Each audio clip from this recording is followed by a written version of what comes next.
14 વર્ષથી લૂંટ તેમજ આર્મ્સ એક્ટના ગુનામાં નાસ્તા ફરતા આરોપીને વરાછા પોલીસે ઓરિસ્સાથી વેશ પલટો કરી ઝડપી પાડ્યો હતો।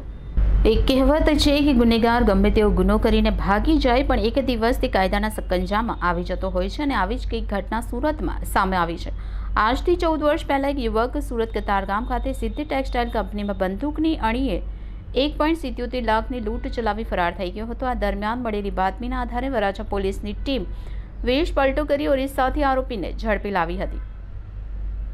વરાછા પોલીસના જણાવ્યા મુજબ કતારગામ કંટાળેશ્વર મહાદેવ મંદિર પાસે આવેલી નારાયણનગર સોસાયટીમાં રહેતા વિનયકુમાર સુરેશચંદ્ર કાપડિયા વરાછા એકે રોડ સ્થિત અજંતા ડાયમંડ ઇન્ડસ્ટ્રીયલ સોસાયટીમાં સિદ્ધિ ટેક્સટાઇલ નામથી લુમ્સ ખાતું ચલાવી ગ્રે કાપડનો વેપાર કરે છે।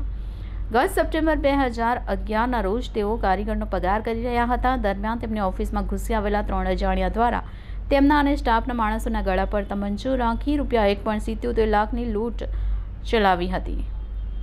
જે મામલે વરાછા પોલીસ દ્વારા અગાઉ 5 આરોપીઓને ઝડપી પાડવામાં આવ્યા હતા, જ્યારે ટોળકીનો મુખ્ય સૂત્રધાર ફરાર હતો। દરમિયાન વરાછા પોલીસને મળેલ બાતમીના આધારે વરાછા પોલીસ મથકના પોલીસ ઇન્સ્પેક્ટર આર.બી. ઘોજા અને પોલીસ સબ ઇન્સ્પેક્ટર એ.જી. પરમારના માર્ગદર્શન હેઠળ હેડ કોન્સ્ટેબલ વિજયસિંહ અને હેડ કોન્સ્ટેબલ જિગ્નેશભાઈને ઓરિસ્સા ખાતે મોકલવામાં આવ્યા હતા, જ્યાં રોકાયેલા બંને કોન્સ્ટેબલોએ સફાઈ કર્મચારી, રિક્ષા ડ્રાઈવર તેમજ પાનના ગલ્લાવાળાનો સ્વાંગ રચી પગેરું મેળવી આરોપી ટુલ્લુ ઉર્ફે લાલા સુભાષભાઈ નાયકને દબોચી લીધો હતો।